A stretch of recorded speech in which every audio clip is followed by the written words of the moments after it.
Austin and Ollie, the sports podcast with your host. If you didn't guess it, Austin and Ollie.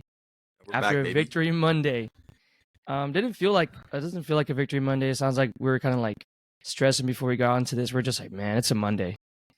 It is a Monday. It is a Monday, bro. It was. I feel like it was one of those days. Oh, Of those days. Yeah, it doesn't feel like a victory Monday just because like we'll get into it with the Cowboys talk. They just, took care of business as we should. I mean, I had a little bit of like thinking that they were not gonna do it. I thought they were gonna lose. I was like, you know what, this can be the DeVito game, you know? I was like, he's gonna do it to us. You're the worst. He's gonna do it to us. I'm telling you, I prepared for the worst, and I was preparing for the worst, to be honest. Mavericks are continuing off this hot start and keep going and going and going. We'll roughly talk about baseball maybe. There was a Rookie of the Years that came out today, and the rest of the awards will come out this rest of the week. So if we have time, we'll talk about that. Yeah, I don't think we're going to spend too much time on Cowboys. Like we said, we'll recap a little bit. Yeah, not much to talk about. They just did what they were supposed to and have like a aggregate score of like 89 to 17. Yeah, 89-17 the Giants this year. The Giants, which is crazy, bro. Unbelievable. All right, let's get into it, man. What'd you see out there on Sunday for whatever you saw? Yeah, it was honestly kind of a boring game, realistically. It was one of those things that it was just like, I feel like it wasn't even that fun to watch, obviously on both sides, right? And it was just like, you can't really take much. I don't know. I feel bad. I hate to say it because it's like, but I feel bad for Giants fans that they had to go through that. But I mean, like, you look at it, like, they've been just, like, for a team that had high expectations, I think, like, after they gave Daniel Jones all that money, they brought back Saquon, like, Dable was the coach of the year last year. Like, you would expect them to be a good team, but they just, like, have taken such a massive step back, I think. And then, obviously, right, like, you're missing Daniel Jones. He just tore his ACL. Tyrod's a great quarterback. Like, I don't want to say great quarterback. He's a good quarterback in the NFL. Like, he's a good backup quarterback to have. Yeah, and he's proven that he can win games. And then you're starting a guy like Tommy DeVito that's like literally on his parents, like in his parents' house still, like never made a start in the NFL. He's played in, I think this was his third game that he has like stats in. So it's tough from a Giants perspective to take anything positive out of that and really take anything from it, in my opinion. But like I was like looking at the stats and like the Giants are just absolute dog water this year. It's sad. They're bad, man. They're bad. They're 32nd. To see where they were at last year. Yeah. They're 32nd and 30 out of 32 teams in scoring offense, and then 29th out of 32 in scoring defense. So like, just in general, bro, like they're not really staying in games. Like they've just been losing like tough games, and it is what it is, man. It sucks to be a Giants fan right now.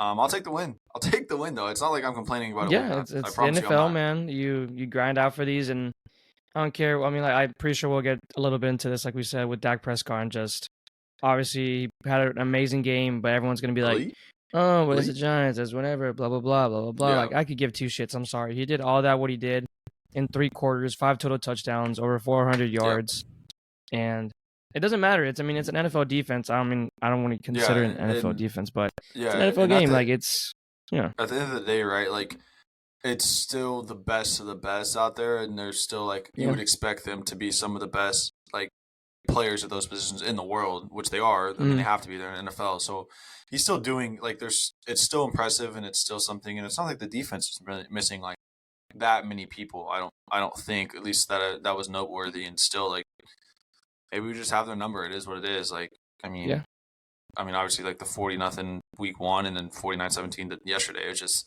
one of those games, man, where it just feels like it's a beat down on all sides, which sucks. But hey, man, it is what it is. You take it and you move on. So you take it, and like this stretch of games, you need to win all those games, and need them. Eagles are about to go through their death schedule, because after that we're going to go through our death schedule too. So you have to run with these and just keep going. Yeah, and I think that's a good thing, right? Like, there's a bunch of positives to build on. Like, I'll start with Dak. 26 and 35, 404 yards, 4 tuds. Obviously had that one interception. I think it was in the second quarter, maybe, or something like that. Where it was definitely in the first half. That like you're like, okay, like what is he doing? Like who's he throwing to? Like here we go again. Like what are we in for? And just to come back, man, I think he just absolutely balled out. Like obviously he diced up the secondary. I think that His QBR was 97.2 out of 100, so I mean, damn near perfect. My God, yeah. And just to see that is unbelievable. And then leading in Brandon Cooks, leading into Brandon Cooks, leading into his weapons, right? Like Brandon Cooks, like that's kind of his like Cowboys like coming out game, right? Like 9 receptions, 173 yards, and a tud, and like now you're seeing like, oh, this is why we traded for him. And the bad thing is like we're still 6-3, I think is what we are, and he hasn't done anything really all season. So like like he's just now like he's getting like settled in the offense, which is good. I mean, you have like don't even get me started on CD, right? Like you just have like you have guys that are like can show that they can be a weapon, like they can be the weapon any week. I mean, last week it was CD and Jake Ferguson. This week's it's Brandon Cooks. I mean, we haven't really even had to have Tony Pollard have a big game. Like Michael Gallup, he's kind of gone through a stretch of a couple bad games, but like still like he could do anything in a moment. Like then there's the defense. It kind of can come at you from all sides, and it's just one of those days that like everything was clicking, and it's one of those things that like it's a special day to be a player. I can imagine, right, or to be a coach and be excited, but like to be a fan, it's just like, oh man, everything looks like it's going right. And then like CD, man, what a stud! What a stud! Like, is there any more questions on him? Can we still question him? Can anyone still question him? You can't. And he said it. He said it right. Like I think in the post game press conference, he was literally like, and that's why I'm the number 1 receiver in the NFL. And he's like, if there's any questions, I'll see you next week when I do it again. And I'm like, that's some confidence, dude. That's some crazy confidence. That's the mentality that you want to have, especially from your wide receiver 1. I mean, first receiver in NFL history to have 3 consecutive games with 10 receptions and 150 plus yards in 3 games in a row. Like, I mean, he finishes with 11 for 151 in the tud, plus that rushing touchdown that he had for another, and if you're 14 wondering yards, right? why he was still playing in the fourth quarter with Cooper rushing, that's exactly why. That's exactly why. They ran some plays for him to get those yards, get the catches, and said, okay, you're done. I was pissed. I remember my friends were like, why the hell is CD still in? I'm like, dude. But then I was like, oh, I remember now. They were talking about that record that no one's ever done it before. Like, this would be the first ever in NFL, like LeBron stat type shit. But he did it. He's the first one to ever do it. Got his catches, and he said, all right, let me get the fuck out of here. Yeah. And what's crazy is I think in the last 4 games, since he was like talking about, I think it was after week 5 when he said like, hey, like throw me the ball. Like I want the ball. Like give it to me. And since then he has like 650 yards. Yeah. He has like 650 yards receiving in 4 games, which is just unheard of. Like that's ridiculous. Ridiculous. And it's I mean, you can't be any more excited to have him. Like have him as your guy, like the guy. Mm-hmm. That's the guy you want, and that's the guy that's going to make a play. And he does it all over the field, outside, slot. And there was already a lot of pressure on him when he first got in. Obviously, we already had a wide receiver core when he got drafted. Everyone was kind of like, why are you drafting a wide receiver at whatever? I was excited. I remember I was waiting, and I was like, dude, CeeDee Lamb is still on the board. I was too, bro. I was like, go CD, go CD. Yeah. You get CeeDee Lamb, and then you see him get number 88. So I think that's where it came with a lot of pressure. It was just a star in his head in general. Yeah, absolutely. We know everyone's going to be... I mean, that's why everyone's talking about, like, hey, no, he's not this, he's not that. And week in, week out, he shows you he's capable of it if you just give him the damn ball. And on top of that, he's wearing the 88 with Des Bryant. You can name all the 88s to ever wear the Cowboys uniform. And he's living up to the hype. I love it. He's got to, I love it. And then one more guy I wanted to shout out was Rico Dowdle. I think that... Does he take over soon? Hey, come on now. Don't say that. I mean, ended up with yesterday 12 carries, 79 yards, and a tud. Yeah. I will say, in Tony Pollard's defense, it felt like we were finally starting to see the old TP back a little bit. I saw a little bit of it. I remember vividly seeing like a couple of runs like on the goal line. Like it looks like he's just like hitting the inside zone. Just comes out like looks like he's running angry, and rips off something for 10, 12 yards, which is something that you would have seen like last year and a couple seasons before that. It almost felt like Rico Dowdle was kind of getting those carries yesterday that Tony was kind of getting last year, right? So definitely good. I mean, I would love to see Dowdle kind of get a little bit more of maybe give him 10 carries a game, let Tony Pollard get 20 or so. That way you're kind of taking a little bit of the load off of TP, and you're letting a guy that's kind of showed some good stuff kind of see if he can keep being productive. You know what I mean? Because it's his first real year of like kind of contributing and being that even though he's kind of a second string back, but still kind of being that guy. Yeah, man, that was kind of some of the positives I saw. Do you have anything else you want to mention? Positives. You see, I mean, Rico Dowdle, we talked about it. I mean, 12 for 79. He was averaging 6.6 per carry. That's he almost crazy. Doubled Tony Pollard's 15 for 55, which is 3.7. Yeah. And I just feel bad for the guy. I mean, I don't know how much you can put into consideration with. I mean, he just came back from a leg injury, and as a running back, I mean, we saw Michael Gallup. I mean, some people can come back of it, and some people can't. I mean, we see McCaffrey do it all the time. So, and I'll throw McCaffrey in there real quick before we forget, but he was close to me to getting that record for most consecutive touchdowns. Yeah, man. Did you see them, bro? It was they were first and goal, up by 30 something, and they went for it on fourth and goal. Every single play went to McCaffrey. Jeez. And the Jags were like, "I'm sorry, we're not gonna let it happen. Not gonna let it happen. And not happening." Props to the Niners coach, is it Shanahan, right? Props to Shanahan for trying to get him the record, and then what was it, like 17 in a row? They're up. Yeah, there was a lot. I forgot the number exact. It was a 17. But yeah, I just thought it was funny. That was fourth and goal, and they're up by 30, and they were trying so hard to get McCaffrey that touchdown. Yeah. And he just couldn't do it. It's funny to see like some of the stuff that they care, like you can see them like actively caring about on the sideline. Like with like CD, like they were cognizant that he had like 145 or so yards. And they're like, okay, like get him the ball like two more times. Who relays that information to them? Because it wasn't like, I mean, this is like you could say, I don't want to say it's a bullshit stat. I mean, obviously this stat line's crazy. Yeah. But like you said, like, first one would be like 10 targets or 10 catches at least, 150 yards at least, just something like that. I wonder who was the one that was like, hey, there's got to be some analyst that's got to be like telling somebody, Yeah. So, and it's always the thing that I think people ask about with like right before a game, if you know like a big record's about to be broken, it's like, oh, do you think about it? And like players like to be like, oh no, man, I really don't think about it. Like I'm just like, no, bro, you damn well know. Bullshit, they're thinking about it. You're trying to get that record. Like McCaffrey was probably thinking about it all day, all week. He's like, okay, I've done it for so and so, let's say 15, 16 weeks in a row, almost a whole NFL season. He's like, let me do it again. Let me do it again. Let me do it again. Easy. Yeah, man. There's really one more thing that I want to hit on. Going back to the Cowboys, I guess. Was the stupid ejection on Gallimore. Dude, I had no idea until this morning. Yeah, I so pretty much like the second half, I kind of just started dozing off because I wasn't like I was still nursing a little headache from Saturday night. And, we didn't even talk about that. Still nursing a headache from Saturday night. And I'm waking up to see like the Giants driving, which is like understandable, right? Like they want to get their rookie quarterback. It's garbage time, doesn't count. Like Cowboys backups, man. They want to get their rookie quarterback a little bit of confidence to do whatever. That's fine. Like sure, I get it. And then you see like Neville Gallimore like on the floor, like I don't know if it was a cheap block or what, but just like kicking the offensive lineman, like to get ejected with I think it was 51 seconds left. It's just dumb, and it's not necessary. Like you guys already beating their ass. Like just leave it alone. Like finish up. Like and now he probably lost a whole game check because of that. Might even get suspended. Like just stupid, dude. Stupid for no reason. You had 51 seconds for what? left. And a meaningless time and garbage time, like you said. And it just shows you like the discipline in some players with like, I mean, as little things as penalties. I mean, it comes to stuff like that. It was just like it adds another 15 yards, even though in a meaningless game.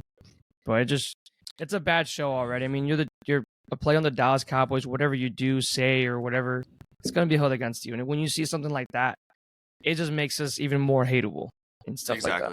And it's not something that the Cowboys need, which is the bad thing. I know, we don't need more publicity. Don't need any more. Publicity don't need any more. So I mean, there's really not a ton to talk about, right? Looking forward, I guess, to the upcoming schedule next 3 weeks. I want to hear what your kind of prediction is for the next 3 weeks. We got Carolina on the road, and then we're at home against Washington and at home against Seattle. Carolina should be an easy dub. I think we open up at I think I heard 10.5. You go in there, you take care of business. I was just looking at fantasy wise because I have Dak as my quarterback. It said like I guess Carolina has a pretty 11. decent defense. Yeah, it's 11 now. Yeah, 11. But I think J.C. Horn just hit the IR for Carolina, so that's a big blow for them. Pretty young player, but he just might. I'm telling you, he just might. And I just hope this adds up into the Brandon Cooks area because I know during the week, 105 through the fan before the game, before this game week, they were interviewing Jerry Jones and just kind of like, what's wrong? Why is there no production with Brandon Cooks? Like, is it not what you expected? And he was just bullshitting. He's like, oh, he's doing his routes. He's opening up other people. He's doing the Arthur Smith of the Falcons, saying that, hey, Bijan and Kyle Pitts don't need the ball. They just attract a lot of attention. Which I did see a clip from this weekend where they grabbed like 4 or 5 guys all up on Kyle Pitts and they left everyone else open. So I guess it works. Yeah, but understandable. Other than that, so he was bullshitting, and I guess he was just like, hey, let's give Brandon Cooks the ball. And clearly we saw it. So I hope it wasn't just this past week. And I just hate that it comes to this. Like CeeDee Lamb had to like be moping on the sideline, get photographed, and it's like him sitting away and him talking like, I just want the ball. Like, why does it have to come to that to give your best players the ball?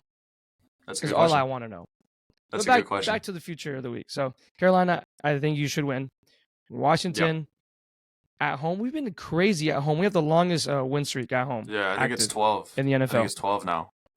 Yeah, and I forgot what the number was, but we've scored like at least 40 points in like 10, 12 out of our last like 20 something games. That's crazy. Like a crazy amount. Yeah, because I was at the game last year against Washington. It was like 40 something too, which I don't think it's gonna be like this. I know they gave up a bunch of people in their defense with Chase Young and etc. whatever. But I mean, we talked about it last week with hot takes where Sam Howell, dude, he had a game against us. I don't know if you remember. I think last year at Washington, he can show out and he can sling it. Like, it's not like he's a scrub or anything. Yeah, he can sling it, and he can run the ball. He's athletic. If you let him run, he's gonna do it. And I feel like we struggle a lot with running quarterbacks. So I don't think it's gonna be an easy win, but you probably go into that game like 7.5 point favorites. And I think you should do it. You're at home. Yeah. I think that's like that's a prime like 27, like 17, 27-14 kind of game, I feel like. And that's also on a short week. That's Thanksgiving too, right? Like it's gonna be prime time. Okay, I put that into consideration. Yeah, that's the Thanksgiving game. So Thanksgiving game. And if you show, I mean, I don't know. I think we have a bad record in Thanksgiving, don't we? No, I think we're usually all right. I will say though. I remember losing to the Raiders a couple years ago. Yeah, that one made me sick. That was Yeah, so I don't know if that's just last year? Short memory. That one did make me sick. Oh no, because I think we had the Bills at some point too, right? We lost to the Bills. We lost to the Raiders. We won last year though, because I was at the game last year. It was against the Giants. Yeah. Okay. Yeah. I was at that one. It was 2 years ago. We had the Raiders in. Yeah, and I think the year before was the Bills, if I'm not mistaken. So I guess from recent memory, I feel like we just look pretty terrible. So again, Thanksgiving, it's just a lot. So I wouldn't put it past. I don't think it's gonna be an easy game because I'm not a big Sam Howell guy, but I think Sam Howell's a great quarterback. He's underappreciated in my opinion.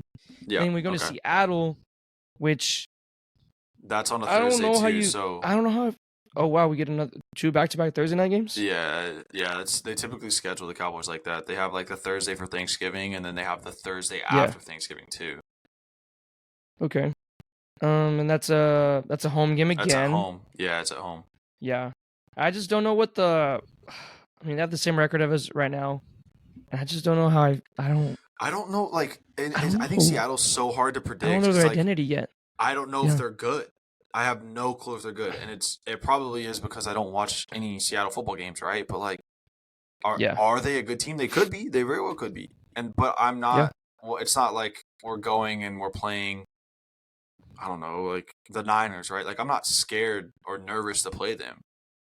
But because then I think it's also like the name brand at quarterback, right? Like I say, like their quarterback is Geno Smith, but like Geno Smith is not like a bad quarterback, but he's also not somebody that's gonna like put fear or nervousness onto you.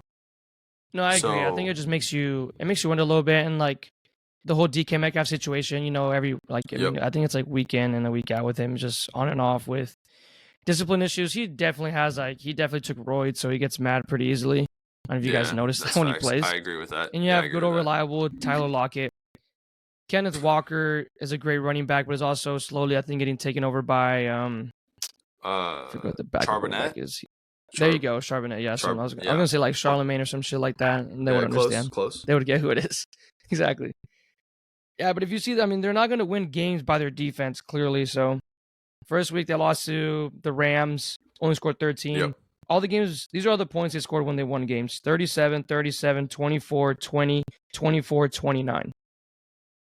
So if they win, it's going to be a shootout, or they're going to score points. It's not their defense, so I think we can probably expose their defense, is what I'm hoping. And I think you just don't let them get into the game. I think our defense is so good, though. Like, I know Durham Blank got another pick, right? Yeah, call me delusional, bro, but I see 3 now.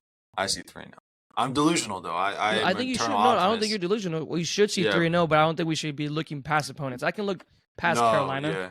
I hope this doesn't bite me in the ass. But Bryce Young does not scare me. He's not. Yeah, no, I'm not worried about him. I feel like Michael Parsons is gonna eat him Adam up for Thielen, lunch, bro. He had his stretch of games. He's done now. I ain't worried about it. Washington, I'm kind of like. I mean, it's a divisional game too. On top of that, divisional game, Thanksgiving. I think we're gonna get a good game, like you said. It's gonna be like a good primetime game to just remember and just be like, this is gonna be within a score. And I love those type of games. Absolutely. And it shows us we've seen it. We said the Eagles can win games. I think that would be a good test. Where can you win this game? Can you put yourself in situations where you can capitalize in the red zone, especially in the red zone? We were 6 for 7, I think, last week. That's amazing. Yeah, no, I agree. And then I think that like Seattle, I think is something that I think we just have to kind of play the game. So yeah, I agree. Just monitor them the next 2 weeks. Yeah, can't look past them. Can't look past Washington. I think Washington, if you look past them, they're gonna get you. So that's my take on it. But anyway. You want to move on a little rest of NFL? Let's do it, man, because there were some good-ass games this week. There was some crazy games. And what's crazy is a lot of them stemmed in the AFC North. And you talked about this a couple weeks ago. I did. And AFC North, it's just such a gritty division, right? That division looks insane. Everybody is above 500, which I'll tell you what, you would have never guessed that, especially not of the Steelers. I'll tell you that much. But we're going to start in Cleveland or in Baltimore, a little divisional matchup. Cleveland Browns, Baltimore Ravens. Browns win on a last-second field goal, 33-21, after being down 14 points in the fourth quarter, right? Yeah. So, obviously, right, I went to college in Cleveland, so a lot of my friends are Browns fans, or, like, I know a lot of Steelers fans, too, but, like, or, like, grew up in, like, Baltimore or something like that, right? So, on my in my group chat, all I was seeing was, like, Deshaun Watson is a bum. Deshaun Watson sucks. I can't believe we paid this massage goer. I don't think they're wrong. They were slandering him, and then all of a sudden, like, I see like, oh wait, like hold on now, like he's kind of cooking, and then like they're going absolutely crazy because he goes 14 of 14 in the second half, like doesn't like not complete a pass, leads them back after being down 14 to win a game. Like it's a crazy game, and like in Baltimore was, I think they were 7-2. Maybe or something like that going into the week. Yeah. Lamar was in like MVP conversation, and then to be able to go and do that, like Deshaun Watson basically kind of told people to put some respect on my name. Basically, is what he, in my opinion, that's what he had to say. I'm not gonna respect him yet, if I'm being honest. I didn't really watch much of that game, but I just had him I have had him in fantasy, and it's just like I just know that. I mean, I hate to be that guy, but he's not performing. He's also on my long season bet for touchdowns, and he just can't stay on the fucking field. And it looked like he got hurt towards the end too. So, yeah, he got hurt, and then he came back and he started balling in a little bit, I guess, and was enough to win the game. But shout out to the Browns, man. I mean, that's winning a game. That's what you got to do, and you're winning games when it matters most against big divisional opponents. Shout out to the AFC North in general. Yeah, shout out to the AFC North in general. Second game involving another AFC team. Houston Texans versus Cincinnati Bengals. Another game-winning field goal as time expires. Texans ended up winning 30-27 after another game-winning drive by C.J. Stroud. I think that's his third game-winning drive as a 22-year-old rookie in the NFL. This was a brand new kicker, too, for the Texans. Amendola. He was from the XFL. Yeah. They have to assign someone because I don't know if you saw last week, they had their backup running back kick a field goal. Okay, yes, I did see the regular that. kicker got hurt. And he drilled that shit. When he goes sign to practice, they signed the guy. He did drill that shit. They signed a guy, and he, I wish I had the stat, but he had like I think 4 field goals at least. Oh, 4 field goals that crazy. game. Yeah, so it wasn't like he had the game-winning field goal too and all that stuff. So it was massive for him. So it was scriptwriters went crazy. That's how I saw it as. I know they. Yeah. I was watching closely because of Joe Burrow as my fantasy quarterback. Joe Shiesty, he threw 2 picks. but no one's talking about his 2 picks. But look, people are talking about Dak Prescott's pick in a fucking blowout. But hey, typical. Hey, that's what a star happens in the helmet, baby. when you wear the star. That's a star. That's what happens. I love it. Bring me that shit, bro. But yeah, I will he say throws another pick, or throws 2 picks and 2 crucial picks. Yeah, and that was like just an absolutely great quarterback matchup. I think they were kind of both dueling. Stroud went 23 of 39 for 356, tud and a pick, and then Joe Burrow went 27 of 40 for 347. So both like right around 350 yards with 2 tuds and 2 picks. Yeah. But like what the separator is between the two of them was CJ Stroud 71.1 QBR. So, like, 50 is the average, right? And anything over, 65 or 70 is a great performance. Joe Burrow, 37 QBR. I saw you write that. Is that right? Like, you're for sure it's 37. No, I swear.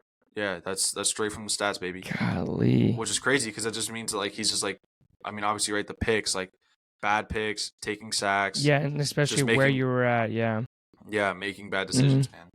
And then the Texans have lost that game by themselves because they were up by, like, was it 10 or 13 with like 3 or something minutes left? They get the ball back because I think, that's when Stroud threw the pick. So I think it was in a crucial more moment. So they get that ball back and they score a tutty. And the Bengals should have put that game to bed. They should have. It was Tyler Boyd. Tyler Boyd? Tyler Boyd, dude. I was mad at you too because it was in my fantasy. I was like, dude, catch that shit. And then obviously they go for the field goal. And CJ Stroud, I was like, dude, this is what NFL scriptwriters go crazy about. A rookie quarterback in the MVP conversation, I think, personally. He's a dog. That's crazy. That's a good hot take. You have a backup quarterback, or you have the backup kicker. You have the backup kicker. He's like, and he's going to walk it off for you on the road. Crazy. Yeah. Props to the kicker. I think kickers deserve a lot more love. Yeah, I agree. And I think the Texans are a sneaky, 5-4? 6-4, maybe? I think they can make playoffs, yeah. Yeah, I think they have a shot at making playoffs. They're 5-4, yeah. 5-4, yeah. And that's, I mean, that AFC South isn't like a great division. I mean, I know you have the Jags at 6-3. They got absolutely humiliated by the Niners. Yeah. Yeah, so 6-3, and then you got 5-4, and then Colts 5-5, and then Titans 3-6. Yeah, so like that's anybody. I mean, I don't want to say that it's like the Titans are probably out of it, but I think really it's between Houston and and Jacksonville, and I think that like if CJ Stroud can keep balling like he is, and I mean obviously Jacksonville just kind of showed they're vulnerable to getting just dog walk like they did against San Francisco, so I think it's a good shout, man. I think it's a good shout. So last game in the AFC North that we want to talk about: Green Bay Packers, Pittsburgh Steelers. Steelers win 23-19. After I think it's every game this season they have had less yards than their opponent. Who has? It doesn't make any. The Steelers. They haven't outgained. Oh yeah, their no, that doesn't surprise me. That doesn't surprise me. They haven't outgained their opponent in a single game. 6-3. 6-3 makes no sense. Perfectly in the playoff picture. And what's even crazier is to prove that Mike Tomlin is an all-time great head coach. The Steelers have won 9 straight one-score games dating back to last year. And you got to win games. And like, talk about it. You got to win games. You got to know how to win games. And like, doesn't matter how. Jenny Pickett, small hands. Jenny Pickett, like has. He wears 2 gloves, dude. Yeah. Just like I don't know. You're winning games with Kenny Pickett. It's unbelievable to me. It makes no sense. That Steelers defense though is like something crazy, and it makes me sick. Anytime I see TJ Watt succeeding, makes me sick. To know that we had TJ Watt, we fumbled TJ Watt. That makes me sick. We drafted Taco was that Charlton, the Taco? Yes, bro. Taco Charlton. Imagine if you had TJ Watt and Micah, and just on both sides, and DeMarcus Lawrence. Makes me sick. But anyway, neither here nor there. That's in the past. Mike Tomlin, all-time great head coach. He hasn't had a losing season, right? Never had a losing season. Always. That's crazy, dude. I think last year they like barely snuck out. I think they were close. I was gonna say I think they were close because I remember they were really close. Yeah. Yeah. So it was almost his last one, but that kind of leads us to a little new segment. What's the segment? What's the segment? We have our first sponsor. Excited. We have our first sponsor. This is crazy. First sponsor. All right, guys. This is brought to you guys by FTM Analytics. So let me give you guys a little bit of backstory, right? FTM Analytics is basically like a a sports betting data analytics merging into one, right? So their whole deal is helping bettors be educated. They're unleashing the power of sports betting analytics to help you turn data into dollars, which is crazy, right? They have over 10 years in the industry. On their website, they have elite like data analytics tools that helps you like analyze any kind of game that you're looking at. They have a super big, vast archive of data and trends that help sports bettors stay informed whenever they're making betting decisions.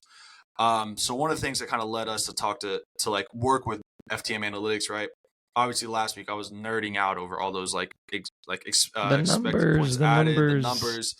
I think it's like super interesting, and obviously, right, when you're trying to gamble, you like to make an informed decision on what you're doing, and I think there's no better way to do it than with data analytics, right? So kind of pairing that together. Exactly. You had to do it last week. You had how did they do last week? Oh, on what was it? I guess it was 13 different games. They went 26-10 in regards to their money line picks, their spread picks, and their over/under picks. Is that good? Unbelievable. Is that good? Is that good? I don't know. Is that good? That's good. I think that's good.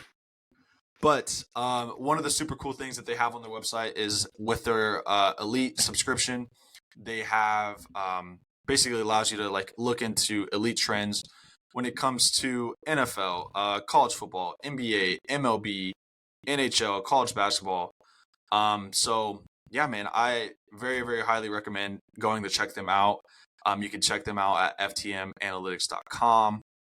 It'll also be in the show notes. We'll put out a TikTok later this week to kind of show some of the cool stuff that they can do on their website and stuff like that. But super easy to use. And you know, like I think that the kind of proof is in the pudding, right? And to go 26-10 on money line spreads, over under picks, that's pretty good. That's pretty good. I love that. So yeah, like you said, I would go in there betting and just like just whatever. But this is massive, dude. And I think the technology they have is crazy on this. It's unbelievable. Yeah, it backs everything up. And they give you like a confidence meter basically on like how strong the trends are. So they can go in and look and say like, oh, last week with the NFL. Sorry, I'm pulling it up. Let's look. Last week, in regards to the San Francisco-Jacksonville game. Well, if you look at the spread, San Francisco was minus 172 when it came to the favorites. They gave you like a 4 or 3.5 star rating. But where it really was like they were super confident. Out of 5 stars, they gave it 4.5 stars that the under was going to hit. And the under was 44.5, and the under cleared at 37 total points, right? So they give you a confidence meter, and it's a lot of cool stuff. So seriously, guys, go check them out. They're awesome. Yeah, it makes it easy. Let's get better, Let's get better. That's it, man. But with that, thank you guys to FTM Analytics. You'll hear a little bit more about them. We're going to start doing a little bit more like betting content here and there, put some TikToks out, and you guys will kind of hear a little bit more about them later on in the future. So with that, man, you want to talk a little Dallas Mavericks? Well, let's go to hoops, man. Dallas Mavericks 8-2. Cold. 8-2. Disgusting. I am surprised every week about these guys. They just changed the whole way they played, right? So I mean, they lost to Toronto. I mean, it happens. I think it was like baseball with the Rangers when we saw them on that hot streak, and you're like, we're gonna have to lose at some point, and it just sucks when you lose. It sucks. Like, yeah, I wish we could go undefeated, but no. You lose to Toronto. You still kept it kind of competitive. You come back, and we were supposed to debut our home court for the in-season tournament. We saw pictures of it. It was laid out and everything, and they say, no, actually, Mark Cuban didn't pay the facility people, so they took it out. Which is insane to me, because I give them props, because you have to put that floor in, and then they have to take it back out. That's crazy. So I feel for those guys. Never done it myself, but I would not want to be in their situation. No thanks. But we absolutely humiliate Luka's kids on national television. Luka loves playing against the Clippers, dude. We were smoking that Clippers pack, baby. Hates him. Everybody was on that game. Luka dropped, 46, I think, or 44. Yeah, it was disgusting. Yeah, everyone was finally getting in rhythm. And then recently, last night, we played against New Orleans. Quick, lazy win, 136. I mean, look at our last games. 136, 144, 116. We're scoring. It's just, yeah, baby. And don't even let it forget that Kyrie is hooping right now. And he's saying that he still hasn't found his quote-unquote shot, which I think he did start off slow the first couple games. Oh, did you hear the post-game interview with Luka? He was like, how do you feel about Kyrie, blah, blah, blah. And he goes, he came into the locker room. He said he was tired. He said he was tired and went out there and had a masterclass of a game. 35 points in 29 minutes, bro. 35 and 29. That's just unbelievable, dude. And I mean, we had that game made Zion question if he needed to be on a different team. He said, I'm just trying to go in and find motivation every day, trying to buy in, my best to buy in. He hadn't played basketball in forever, and now he's playing for real. And he goes, "Damn, my team sucks." Like shit, this is what my team was because he fell asleep on the sidelines on the bench. He didn't know. He's crazy, yeah, bro. It's funny. This Mavs team is just like they're fun to watch, like high scoring. I think that and there's guys that you would never really expect, right? That just improvements all over the place. Like you look, Derrick and Jones Jr. Derrick Jones Jr. has been like a revelation this year, and it's for somebody that was kind of like a last minute addition to the team. Yeah, you weren't really expecting to do much. Like I think he's been hooping, and he's been playing a great role, and that's what you need, right? Like you have your stars, you have Luka, you have Kyrie. You just need guys to do what they do what they need to do. And I think Dwight Powell, your guy, you mentioned him last week, gave him a little shout out. He's looking good off the bench. I think we've been knowing this though, that he just looked better off the bench. Like when their backup center is playing, put in our backup center, and I think our backup center will be better than their backup center. Hey, you know what's crazy? So props to Dwight Powell. You know what's crazy? He's what's crazy? Still currently third in on the Mavericks in win shares, and he's first in on the Mavericks for win shares per 48 minutes. Over Luka. Just saying. I don't know. That maybe that's. You said that you said that the Mavs were fun to watch, right? So I think it was making more. I mean, I never was like bored of watching the Mavs because I think I mean, tell me whatever you want, but I love watching Luka play. Just Luka in general, he just makes the game look amazing. Like he just makes it look impossible what he does. And, absolutely. Yeah, and obviously the last couple games or the last couple seasons we would see, or at least last season, it would always be Luka playing the whole first quarter, gets the break, comes in like the 7-minute mark, depending on whatever, and decided to switch it up this year. Luka plays like 6, 7, 8 minutes, and then the kid comes off just because they're playing at such a faster pace now.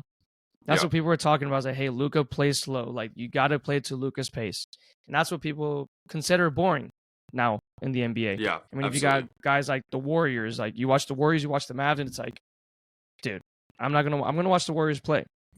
And 100%. So I think that's massive right there. Props to Jason Kidd. He also looks like he's lost a lot of weight, so I guess he just had to lose some weight to know how to coach. Bro, I guess it was getting to his head. I think that I think it's nice because I think with like the Kyrie addition midseason too, right? Like it takes a little bit of time to figure out how they mesh between Kyrie and Luka. Yeah. And everybody was already shitting on the trade, like from just the games they had. Yeah. Absolutely. And I think that allowing one like Jason Kidd to figure out how to like balance the rotation between the two of them, I think that's something that takes time, and it also like takes time for Kyrie and Luka to form that partnership. And I think that I think just the time is just going to help, and the more that they play together, I think it's just going to keep getting better. And I mean, you can see, right, like it's working out. I mean, and you don't need Luka to play 35 minutes and dropping like 55 points to like keep you in a game like we did last year at some points. Like, and I think and they don't even. I think just top to bottom, I think the team is just more well rounded. I think their bench is better. I mean, we had guys like Reggie Bullock playing like significant minutes last year, and he can't even sniff getting on the court for the Rockets. Isn't that crazy? I mean? And the Rockets are like 6-3, I think. It's still unbelievable to see like where our bench was last year versus what we have this year, and like it's so nice. Like we're seeing Luka revelation. Spot shoot threes, dude. Like catch and shoot. I'm seeing Luka catch and shoot. I never thought I'd see the day. It's insane. I saw Luka get a bucket off like a pick and roll. Like he was actually designed run. Like I don't think I've ever seen that. They actually passed it to him. He didn't dribble, juke anyone out. He literally got passed the ball for a layup. I don't think I've ever seen that in all my years as Luka here in the Mavs. So finally something switched up. That's nice. Exactly, it's exciting. I had no idea this was what we were going to do. And again, Derek Lively just keeps showing how he's just keeps getting better and better every single game. Every now and then he does get in foul trouble, which puts you into trouble because I had sent you that tweet. It was like Derek Lively when he's on the floor with Luka and Kyrie. They're like a top 2 defense in the NFL. I was gonna say NFL in the NBA. Yeah. But when he's out, we're like bottom like 2. Yeah. So Luka and Kyrie with Derek Lively, they have a positive 15.9 net rating. But with Luka and Kyrie on the floor without Derek Lively, they have a 1.6 positive net rating. Their defensive net rating drops by basically like 15 points, which is good. Like it's they have a top 5 defense with Derek Lively, and then they play like the worst defensive team in the league without him, which is all you can ask for, right? Also, Grant Williams, man. Grant Williams is just he's the vibes guy. He's taking texts for us, shooting threes every now and then. He just, I mean, you got him there for defense, and that's what he's doing. That's what he's doing. And like yesterday or against the Pelicans, like he didn't even score any points. We didn't need him to score, and he's cool with it. He does not care. Doesn't care. He's there. Yeah. He's the guy that you need. Oh, wow, he really went out there 0-2-1. Oh God. Yeah. 0 points. At least he didn't have the Tony Snell like all zeros with 28 minutes played stat line. Like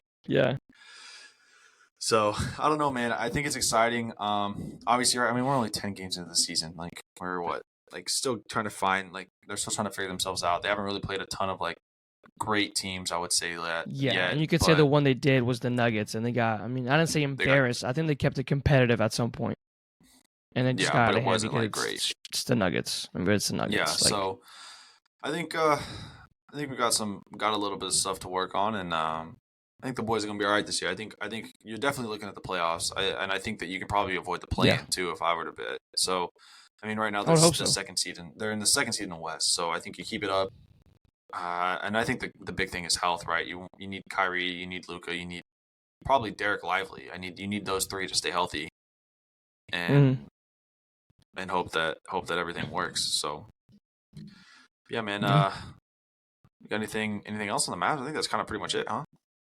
That's pretty much it, man. Just dogging it up. Cool. Yeah, but that's that. I think we got a little bit of time. You want to hit a little all-in outfield while we can? Let's do it real quick, man. I won't keep you guys for long. I know baseball season's over, but we are still your World Series champions. God damn it! Feels good to be world champs. Feels good. I wake up every morning and I go, "I'm a world champ. Like I'm a world champ. We are. I'm a world champ. Yeah. Feels good about yourself. Astros free agency. Can't say that. They can't. They said they lost to the world champs in the LCS at home, at their crib. Yeah, embarrassingly. If you really think about it, no trash cans in sight. Oop. This is awkward. Well, but very true. Free agency started. Nothing crazy has happened yet. Our guy Ron Washington, if you remember him, took us to 2 World Series. Big dog. He has signed on an AL West team that's not the Rangers, and it's not the Astros too, thank God. He went to the Angels. I kind of feel bad for him. I feel for him. It's tough. I don't know where that organization's going. They don't have a farm. They have no motivation, so maybe he comes in and he's going to be the guy to... I don't think he's going to be the guy to take them to where they're supposed to be, but he's going to build that culture up. They're going to get what they need, and right when they're about to start doing good, they might just let go of Ron Washington and be like, okay, thanks for your jobs, thanks for your duty. Yep. We're going to let this guy take over, and that's when they're going to start being good. Maybe. I don't know. See that. We'll see. That. So he gets a job. Astros get a new coach. It's one of their bench coaches. I don't know. It doesn't fucking matter. I don't care who their coach is. Right? Whatever. But they did that. That's around the AL West. And we had a Rookie of the Years come out. We all knew that it wasn't going to be Josh Young, sadly. He did get a couple of third-place votes. And it was a unanimous decision with Corbin Carroll and Gunnar Henderson. I think we could have guessed that. So props to them. Applaud them. I mean, it just shows you how the future of baseball is going to be amazing, especially with the Orioles. They're going to have... Yeah, I mean, the Orioles are a fun team, man. Hella Rookie of the Years. They're going to have another one next year with probably with... What do you mean? No, definitely. But I'm saying they're going to have some nominees at least. They're going to have some second places. Well, then, I need your attitude. In 2 years, we're going to have Wyatt Langford. So maybe in 3 years. Maybe in 3 years, I'll have somebody. Dude, Wyatt Langford. Oh, my God. I don't want to. Oh. We'll get him soon. But this was the first time since 2017 that both votes were unanimous. It's the fifth time ever to happen. Last time was 2017, like I said, with Cody Bellinger and Aaron Judge. Studs. So, yeah. I'm so disappointed. I think Josh Young definitely could have had a case of I think Gold Glove and Rookie of the Year. But, yeah, those 6 weeks that he missed was absolutely just, I mean, that sucks. But he got what's most important. He got himself the World Series ring. So, that's what matters. That's what he needed. And he beat both Rookie of the Years. Yeah, we're still unpacking. Yeah, and then tomorrow or Tuesday today, if you're listening to today on Tuesday when this episode comes out, Manager of the Year will come out. I was really set on Bochy being this, but it's a regular season award, so they might just end up giving it to the Orioles coach. I think he's going to get it. He had the 100 wins. Yeah, I guess that makes sense. First seed. I mean, they did get bounced by, us. But if it's a regular season award, so I think they're going to give it to them. Did the voting happen before the playoffs, or did it happen after, From what I heard, yes. From what I heard, yes. I think all voting kind of sense. Like it takes throughout the season, but I think a lot of people do it like before season, like they won't wait. So I mean, it's just a regular season award again. So I'm not gonna be mad if our guy Bruce doesn't get it. And on the other side, I mean, it's probably gonna be probably the Braves, right? Atlanta. Braves manager. Yeah, Atlanta. Yeah. I mean, if you go record wise. And then Wednesday will be the Cy Young candidates. For the AL is Garrett Cole, Gossman, and Sonny Gray. I think Garrett Cole runs away with that one. Yep. I'm kind of interested to see in the National League one. It's between Zach Gallen, Blake Snell, and Logan Webb. I don't think Logan Webb is in the conversation. It's going to be Zach Gallen or Snell, but Snell just ended that season like crazy good. After the All-Star break, I think we talked about it. It was like a 1 point something ERA. Yeah, disgusting. I think he wins it. But Zach Gallen, again, still a great pitcher. And that's he had a great job. I think he had a great season. Yeah. Yeah. On Thursday will be the MVP. We will see Corey Seager hold it up, but he's gonna say, "You know what? I'm gonna give it to my teammate, Marcus Semien." But then Marcus Semien's gonna be like, "You know what? No, we gotta give it to Shohei. I mean, he can just we'll keep it here for him when he comes, and we'll hand it to him personally at Globe Life Field." Teammate. Yeah, future teammate. Yeah, so that's how it's gonna go. And the other side is obviously going to be Acuna. That's stealing base merchant. Yeah. So that will happen on Thursday. And, yeah, man. And that's what I really got for baseball. Nothing too crazy. And so some free agency stuff happens and some trades happen. And you'll hear it here, obviously, with us. Can't wait to announce Shohei Ohtani to the Rangers next week, next episode. Imagine he goes to the Cubs, dude. You know how disappointing that's going to be? He wants to go to contender. Come on. I know that, but like, what better supposedly, I don't know if this story was true, but Yu Darvish sat down with him and was like, "Yeah, man, you go to Chicago, go to Chicago, go to Chicago." I could have gotten ball sacked on that one, but yeah. It's okay. It's okay. Well, with Ollie hanging up his glove, we're gonna take it to hot takes, the ones that we solicited from our Instagram followers. Like I said, go follow us on Instagram at Austin_and_Ollie. Typically the day that we record, which is usually most Mondays or day after Cowboys games, we will ask for your hot takes. So please give us a hot take. The people that we use as hot takes, we're probably going to do 3 or 4 of them today. We're going to give them, shout them out in our show notes. Send them a message, say thanks. We use your hot take. Tune in next week. Yeah. Or tune in tomorrow. But the first one is from my boy Spiros Roumeliotis, and his at is too tough. It's a little Greek. He said the Browns would be at the same record, if not better, with Baker or Josh Dobbs at quarterback. Debate a wall. I don't know. Have you seen what Baker's been doing this season? I'm very pro Baker, and I've kind of always been that way.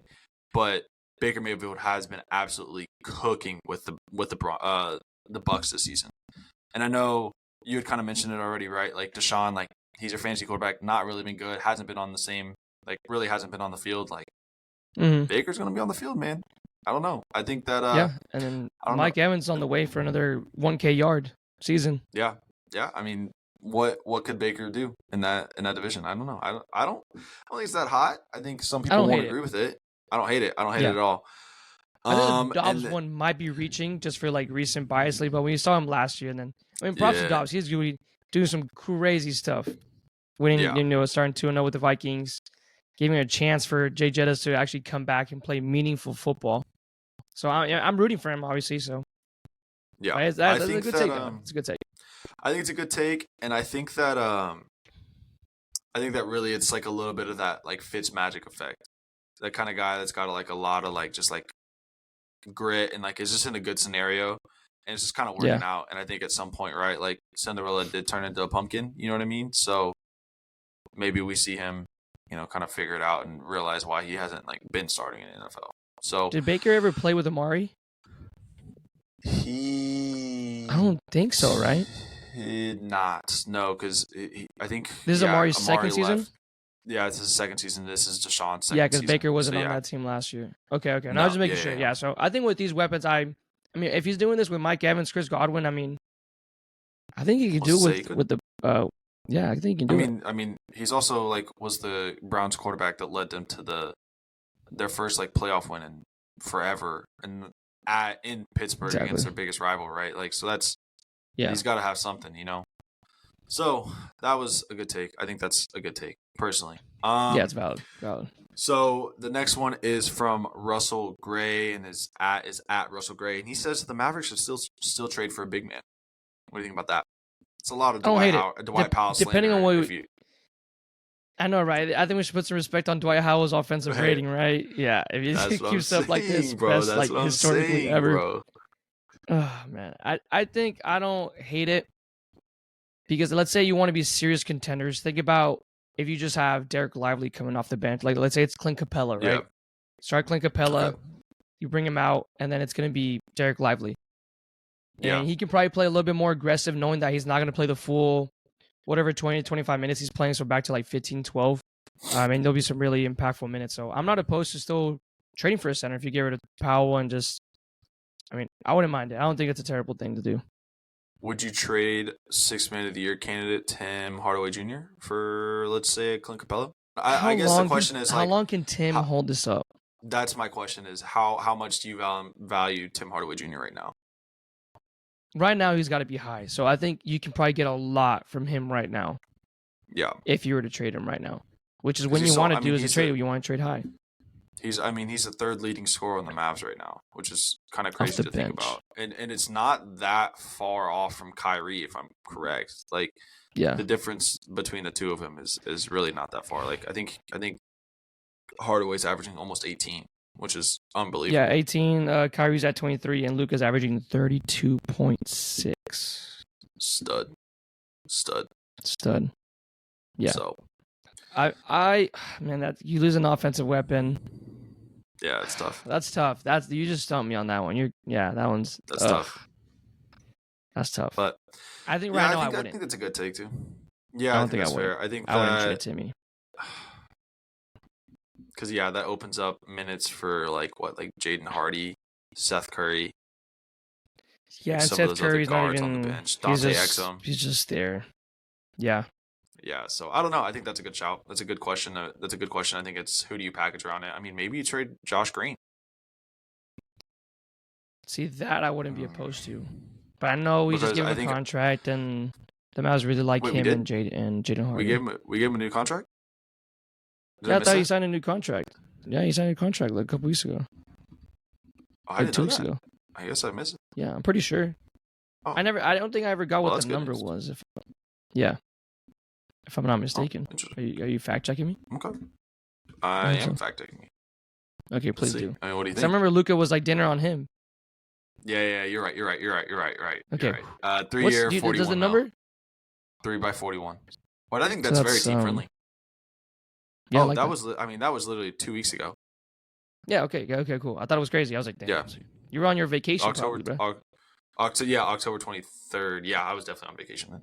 So, okay, see? Yeah, that's why I missed it. You didn't give two shits about Josh Green when you're in Europe. I wish you didn't. I hope you didn't. That's on me. Nah, dude, it's not. I'm okay with it. I'm happy. That's what I'm here for. Last, we got two more. All right, we got two more. First one is from Santi de la Torre. His @ is SDLT00, and he says, the Raiders, although with a tough remaining schedule, can finish above 500 and get a wild card. I like the shot. Did you watch the game last night? Guys out. Did you watch the game last night? I did not actually. I didn't want to watch the stinker of a game. Did you watch it? That's understandable. I did watch it. So right now they are sitting at, what are they sitting at?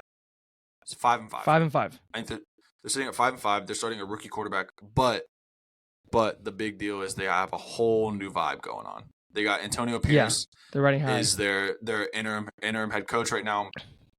Everybody's playing for he's just kind of dumbing it down and saying, "Oh, we have one of the best receivers in football. Let's get him the ball." Look what happened with CeeDee Lamb. Crazy. It works out. Oh, you get Devontae Adams the ball. You give your best player the ball. What? You give Devontae Adams the ball. You give Josh Jacobs the ball. Let him actually kind of ball out and do a little something. Like you're gonna do all right. And then, I think they have a good defense. It hasn't been like a great defensive season, but this is they got some studs. So I don't know, man. I think that I don't know who their remaining schedule is, but I know they're kind of in a tough division with the Chiefs. Yeah, I got it pulled up right here. If you want to throw you out there the next games. Yeah, let me Dolphins, Chiefs, Vikings, Chargers, Chiefs, Colts, Broncos. I think they beat the Broncos. They beat the Colts. Beat the Chargers. So that gets them 8 wins. It's 8-5. I bet they can beat the Chiefs at home. That's 9 wins. Oh wow. Okay. So yeah, I could see them going 500. I think they can make the playoffs for a good one. I think they can make the playoffs. I think they sneak in as like the 17th. Wow, that'd be insane if they did. Take. Yeah. It's just how good is that that rookie quarterback going to do is I think the question. So just take care of the ball. Take care of the ball. Take care of the ball. Something that Josh Allen isn't doing right now while he's down 15-8 to the Bills or to the Broncos. No, don't tell me that, bro. I need Josh Allen to do something tonight because he's my fantasy quarterback and I'm down by 8. 9 for 15, 86 yards, 2 interceptions. Oh, brother, I'm so good. You're down by 8? I'm down by 8, and he has Dalton Kincaid, and I have Josh Allen. You have Dalton Kincaid and Josh Allen? No, he has Dalton Kincaid. Oh, he has Dalton Kincaid. I have Josh Allen. Yeah. So, I mean, I'm here for it. He's sticking it up. I love it. Yeah. I think he's leading the NFL in interceptions right now, actually. He is. But who's talking about it? I guess now. No one. Nobody. No one, because it's Josh Allen. No one, because it's Josh Allen. Yeah. Anyway. And then the last one from our barber, Big Hiram. Hiram.mtz319. He gave us 4 ones, and 2 of them are laughable. The one that I'm going to talk about. Hey, Joe, that's our barber, dude. Be careful right there. Yeah, he's going to go crazy next time I see him. Cowboy, he said, it's not really a hot take. I'm going to say this one, and I'm going to say the one that I want to say. The Cowboys are still not as impressive as they should be, which I don't think that's a hot take. I think we've kind of agreed with that all season. Yeah, okay. Yeah, I'm not mad about that. But the one, it's a little bit different subject than we're talking to, is Francis Ngannou would beat Mike Tyson in his prime if he were to always trained in boxing. I think that's a hot take. I think it's a hot take. I'm not a boxing expert. He can beat Mike Tyson? There's no way he can beat Mike Tyson. I didn't know you had that in your bag. Come on now. I didn't know you had that in the bag, bro. Who doesn't? Who doesn't? I mean, he went rounds with Tyson Fury, I guess. I don't know, maybe. But Ngannou's a big scary man. I'll tell you that much. Yeah. I wouldn't want to step in a ring with him. I'd be cooked. No, for sure. But no. Anyway, with that is our hot takes. Like I said, please send them to us every week. We're going to ask for them. And like I said, you guys are smashing on Instagram, guys. You guys are smashing on the views, on the likes. I love it, boys. We'll keep it coming for you guys, I promise. Keep it coming. We're going to keep working on it. Yeah, man. Make sure you subscribe on the pod. Spotify, Apple, YouTube. Want to get crazy on YouTube? We post that there. Follow us on Instagram, Austin_and_Ollie. Follow us on TikTok. I think it's just at Austin and Ollie. Austin and Ollie. Yep. Yeah. Yep. And then just go follow Ollie and I on our own, personal ones too. That'd be cool. We have them linked in the Instagram bio. They're in the show notes. So, boost the followers up for us. And one last thank you to FTM Analytics. Please make sure to go check them out. Go check them out. They have a great platform. Very, very much worth it. And like I said, you guys are going to be hearing more about them in the weeks to come. So with that, guys, that was another episode of Austin Ollie, a sports podcast. Hopefully next Monday, I guess we have a little victory Monday. That'd be kind of nice. Yeah, that would be nice. But with that, guys, we'll see you guys next time. Peace.